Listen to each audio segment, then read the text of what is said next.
Oh, hello. It's been a little while since we've talked about weeping angels, hasn't it? But Yes.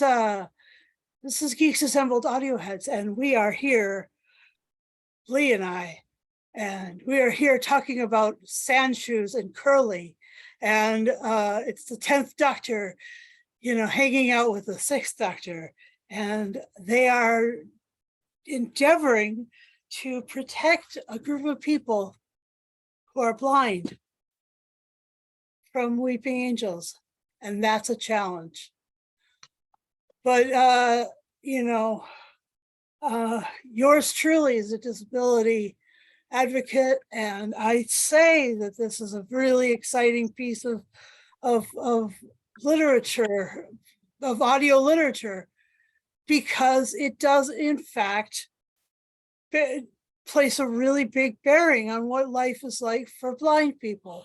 Mm-hmm. And what it would be like if their world was to come to an end on the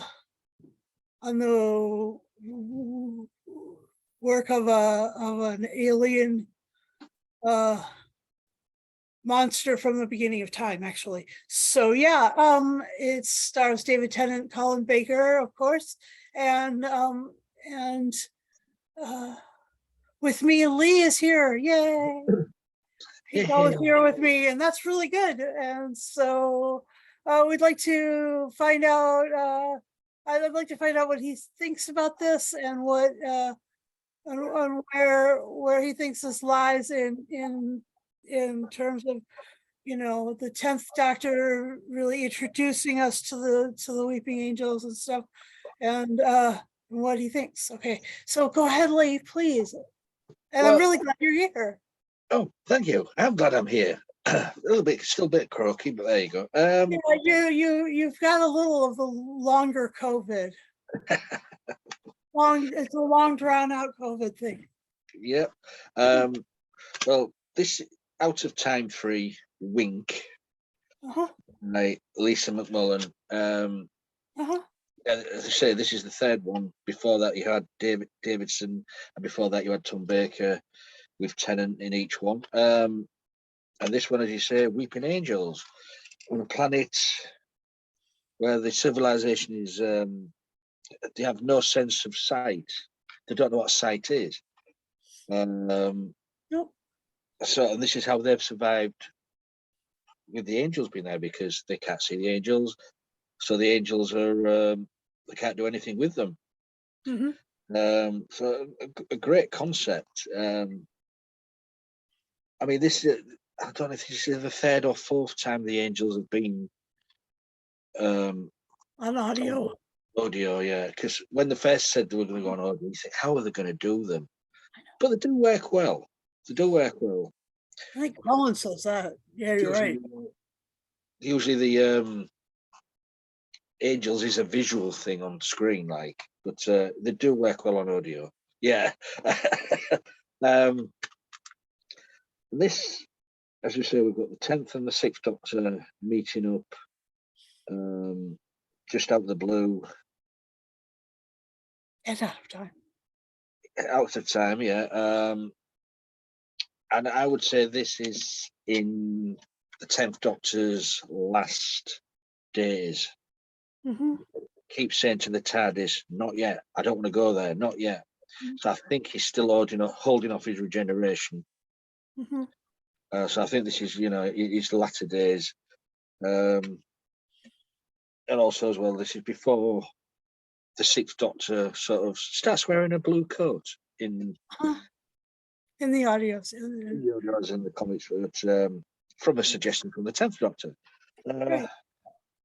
But yeah, it's a great. I mean, it's not too slow paced. It just goes straight along. Gives you, it's got angels in it, and it gives you angels, and you get the angels talking again. Oh, I know. Which was, I think that was the Matt Smith episode, wasn't it? Yeah. But yeah, you get they use the voice of one of the deceased people they've killed, which was it's quite good. to give the angels a voice. So yeah, I enjoyed this. It was I only recently just listened to it because I've only just recently got it.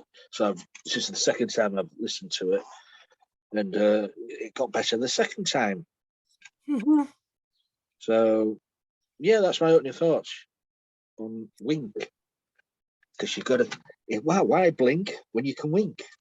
Yeah, see that was, I thought that the Sixth Doctor was that sort of clever. I thought that he would figure something out like that. And sure as heck, he sure as shit he did. He he said, why don't you just do that so that you don't have to keep like, you know. And anyway, it may or may not work really good.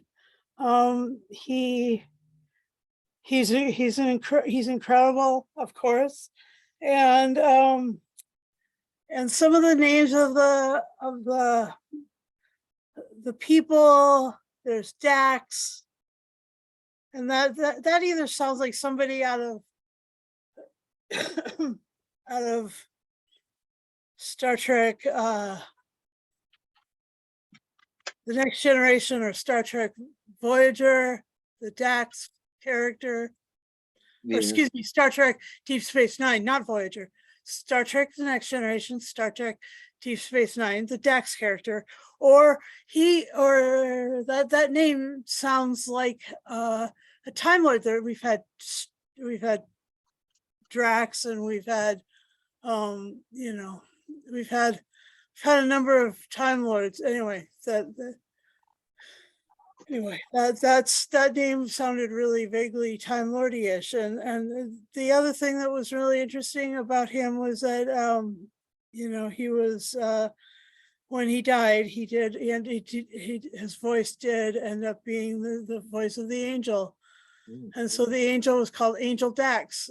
So yeah, that was the only voice of the angel. And then there was Estra, and the Fourth Doctor had Astra or Astrid, and there's all these really almost similar. And then there is Padilla or Padilla.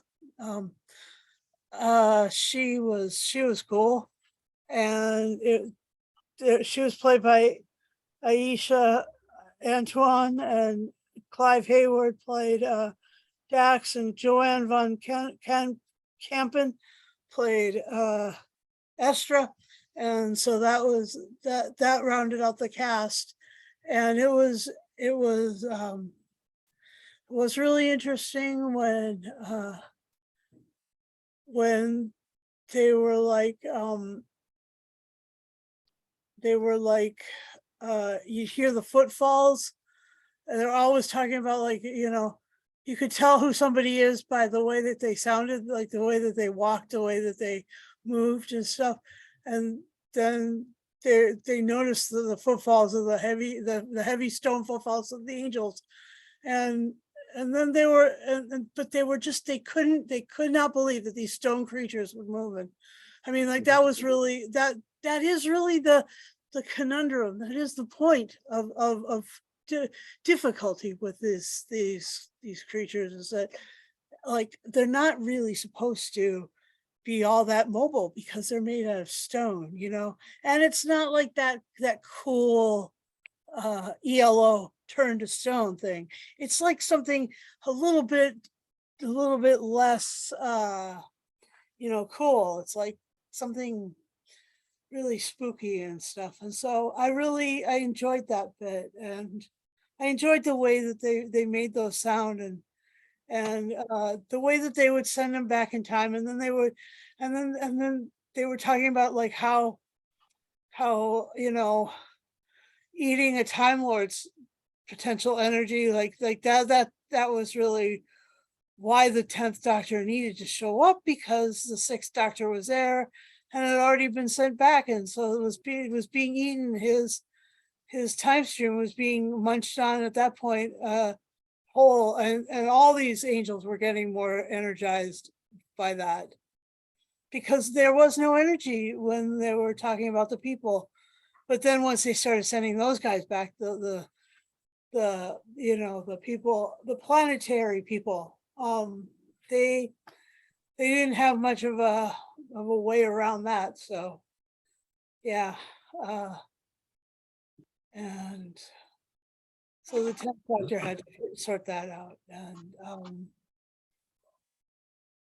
his TARDIS. I mean, he, yeah, I'll save that for my favorite moment. But I'll ask Lee, like, what were your favorite moments, man? I like the way the sixth and the 10th work together. Mhm. Where the sixth Doctor says says to him, "Oh, you're an excitable Doctor. You get so excitable." Yes. And at the beginning, it's who set who at the beginning where because the great idea is they can't see anything because of it's so bright and white out there. It sort of reminded me of the Land of Fiction, where it was just white, bright Oh light. yeah. For the Um, second Doctor, where what was that called? Mind That Robber. Mind Robber. Yeah. Um, so they couldn't see anything. So they didn't even know where each of us was. And then all of a sudden, when they found out he was talking to the Doctor, and the other one was talking to the Doctor, they said, "Oh no, this shouldn't happen." And then when he got his shadow lantern out, he went, "Oh, it's you with a coat." Yeah. Yeah. Blondie. Oh no, he called him Curly. Curly, Joseph. Joseph. He did call him Joseph. Right. Yeah, so I like you say, I like the way they bounced off each other. It was good. Once you get a couple of Doctors together, the chemistry is amazing. It doesn't matter which Doctors they are. Yeah. But True. as we say, to have the civilization no sight, Mhm. so to them the angels are no threat because they can't see the angels. Right. But then they discover that the city walls are all mirrored. So and that's another threat to the angels. So they could never get past the city walls because they'd end up, Quantum lock. in front of them. Once they were in front of them, they were stuck there because they were looking at their own reflection. Yeah, they were quantum locks. Yes, So that was that was quite a good. Yeah. yeah. So yeah, it was an enjoyable tale. I'd say the performance from Tennant and Baker is amazing. I mean, not Tom, Colin has been amazing all the time. He's been working for Big Finish, and he gets Yeah. better. It just proves what a great Doctor he could have been on TV. Yeah. And I'm glad they've got Tennant on board now. I mean, he's been doing it for a few years now. Not very often, but when they do produce the Did 10th Doctor, he did all the Dalek universes recently? yeah, I'm not keen on But Dalek. you're not keen on the Dalek universes. But yeah, I think he's done quite more than just a few. He's done quite a bit of work. He doesn't do as many as the other Doctors. What I'm saying, because he's a busy man. Yep. So when they do get him on board to record a few, it's always nice to have him on board. Yeah, a great story, a great end to the Out of Time trilogy. Yeah. It's a shame that they weren't going to do a fourth one with Sylvester, but Yeah. they don't seem to do much with Sylvester these days. No. So I think because he's always trapped in France. well, he's a busy actor as well. He's making movies, isn't he? He's in He was in The Hobbit. I heard that he was in The Hobbit. He's in the new Monsters movie as well, so coming out. Oh yes, but he was in The Hobbit. I don't know if he told you this, but he was in The Hobbit. So yeah, so when they do get a Sylvester Seventh Doctor audio released, it's always good to have one of them released, so we don't often Yeah. get a Seventh Doctor one. So, Agreed. which but to get two doctors, some good doctors, a good script, and a monster from the modern era, Yeah. because the past two audios of the Out of Time was Daleks and Sandmen, so they were like classic monsters. I suppose the Weeping Angels have now sort of become classic monsters. In a way, yeah. Yeah, so, but yeah, really well done. Who produced this one? Directed, should I say? Oh, Ken Bentley. Yeah. It, a well-known name in the world of Big Finish. Yep. So yeah, that's my thoughts on Wink. Yeah. So like I guess my favorite moment, and I was hoping that you didn't take it and you didn't, was the moment where uh the 10th Doctor says you go into the TARDIS and you hit the big green button to a woman without any sight. And so she gets into the TARDIS and she's like, could you help me? So like she could kind of feel like the TARDIS was alive, and she asked the TARDIS for help, and the TARDIS went ding, and it was like it made a certain resonance, and she led it right to her. She led her right to it, and so she was able to use the TARDIS to move through time and space and just go where they were needed. And I just thought that was really amazing. That's what we need. Is we need accessibility and reasonable accommodation in the TARDIS. The TARDIS herself allows for reasonable accommodation for disabled people, and I kind of like that. I really freaking like that about the TARDIS, and so I think that the TARDIS is going to be welcoming people with wheelchairs and Already, crutches, and already has on the audios. already has on the audios. Yes. Yeah, the last Sixth Doctor box set, Water Worlds, new companion in a wheelchair. Oh no, really? Oh I yeah, dig it. All right. Well, okay, and that's the Sixth Doctor too. yeah. Well, like, So, like, let me tell you about what Colin Baker is working with people with disabilities. This is also something that's really amazing, is that they've connected the Sixth Doctor with people with disabilities. So in so many ways, I'm really like, here I thought I was going to be ahead of the curve, but no, I'm right in step with this thing though. I'm like right there. It's like moving in the same direction, and it's reasonable accommodation, and it's accessibility, and it's diversity, inclusion, and belonging. I mean, that's how we get success. Dibs. yeah, It's really simple. And so yeah, I love that. And I love that this whole planet was people without sight, and people with sight were suddenly like on the level, like they were the ones without the extra sensibilities that but they were those having. but those people without sight knew the Sixth Doctor's coat was. Was interesting because of the way it sounded. Well, the 10th Doctor said, the more we can hear it. Yeah, because it was loud. And there's the joke, and there's the joke, but it was also real. So that like we in this planet, though we have five senses and we have the sight, we don't have the same five senses that they do, so they would consider us disabled in their world.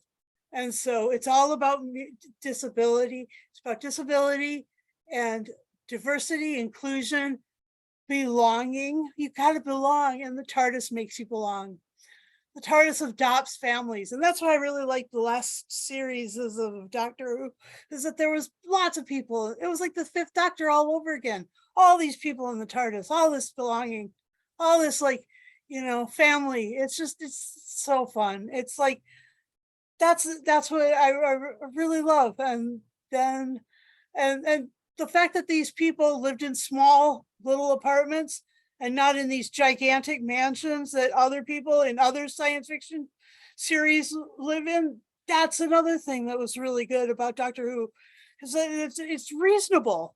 I mean, like you look at Dune and Star Wars and even Star Trek, even the quarters on the ships are ginormous. They're big, big farting quarters. You know, you don't even get that people are actually, living in smaller apartments and normal things. Like all those people around the table in Clara's kitchen, there was like 8 people in that, and there was no room for elbows and no room for food, and anyway, so let me tell you, it's reasonable. And Doctor Who is amazing for these things, and that's why I really love this story. And I didn't really know this story. This is the first time I've heard it, and I'm really glad that you've heard it before. You listen to it right after you get it, because I know that that's what you do. You're that kind of guy. You're like, yeah, I got more things to listen to, and then you listen to it again, and I'm really grateful for that. And so, do you got anything else to say about it? Let's let you talk some. Yeah, it's. I was gonna say it's so well written. Yeah. It's it gives the two actors some a bit of meat on the bone to get with the story, and with the audio story with the Weeping Angels, it's so clever how they've done it. Not just this one, but the previous stories, what they've appeared in, how they've sort of pulled it off with the Weeping Angels, as I said before, because they're quite a visual monster. Yeah. Because you blink, wink, it's all visual, but this is all audio. So how they pull it off is really well. It just shows you how well they can write these things. Yeah, they do end up describing how they started out with their hands in front of their faces, and then they ended up like sort of scowling, and then they ended up smiling, and then you hear a little laughter, and the cherubs are laughing as they're running along the wall. Yeah, could you mention the cherubs? Yeah, the cherubs. And the fact that they have cherubs on other planets, that's pretty cool. And then they have those ones that they once they've got their attack faces on, they describe them as all teeth and angry eyes or something, angry face or something. There was a good comedy moment in this where there's there's angels to the left and to the right of them, and both doctors, the doctor says, right, keep your eye on an angel. And all of a sudden, one moves closer because they were both looking at the same one. So they swapped over and they did it again. And then they like reference that song lyric, "Here I am stuck in the middle with you." Oh, yeah, that's paper. Isn't that for Moody Blues? It's Steeler's Wheel. Steeler's Wheel, that's right. Up in the middle, Right. yeah. But, don't take my hippie card away from me, please. But yeah, and enjoy. I mean, it's not a long story. It's 60 minutes because it's only one disc. So right, and it's just one long story. So it's like a 10th Doctor TV thing. There's no cliffhanger. Right. It's a good standalone story. It's like it's got plenty of jeopardy. All those, I mean, like the whole planet is in jeopardy actually. Mm-hmm. Yeah, so cool. And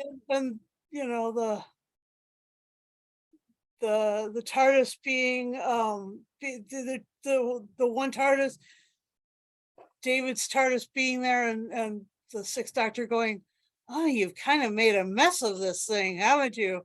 What have you done to this? And then they go in. Then two of the planet, the people go in with Colin to his TARDIS, and they're like, yeah, you'll see, or you'll experience, or you'll know it's simple, it's plain, it's beautiful. And so they walk in, and he's like, see, simple, plain, beautiful. And they're like, oh yes, oh yes. So I mean, they even got that. That was almost oh, you're decorated. I don't like it. Well, I think that was a play on it. Yeah, but also as well, I mean, it's great to have Tennant's theme music, the Doctor Who theme music. Once that starts up, Andrew Gold, come on, yeah, you're right. yeah, I'm so glad. I'm so glad Big Finish, because when they first started, they only used one theme, didn't they? There wasn't. They didn't have the rights to the other themes. Right, they used the one that they wrote for McGann, right? No, they used the. I think they used the Tom Baker music, even if it was a Sixth Doctor or a Seventh Doctor story for a good year, I think it was. Oh, okay. And then they got the rights to use the theme music to the right Doctor. So you had McCoy's theme, you had Colin Baker's theme, Tom's theme. Yeah, all Again, right. I know it's good to hear. That was so long ago, Lee. I don't even remember. You got to have the proper themes to the right Doctor, haven't you? That makes sense. I'll buy that. And it's good. Well, it will be really cool when we get the Capaldi and further, because I like those are really staccato and really different than the It, sort of long. Okay, the ones that my favorite Doctor Who theme is Hartnell's, because I mean it's just so weird. It's like this uber synth. And it's just really cool. well, they use them for the For Bradley and the new guy. So, and we'll see how. Is the new guy Chris Thompson? Is that right? Oh, it's is it Noonan? Is it Steve Noonan or something like that? Oh, it's right in front of me. Hold on. What's his name? Stephen Noonan. Oh, okay. He's the new first Doctor. Yeah, yeah. Okay. And hopefully, because it'll be coming out. I think it's out soon. The before War Games audio. Yeah. Not before. After War Games, isn't it? Yeah. Beyond War Games. That's what it's called. So you'll be getting the Troughton-esque theme, won't you? Yeah. So I'm looking forward to that, because I did like Michael Troughton in the. I did too. Yeah, let's plan on doing that.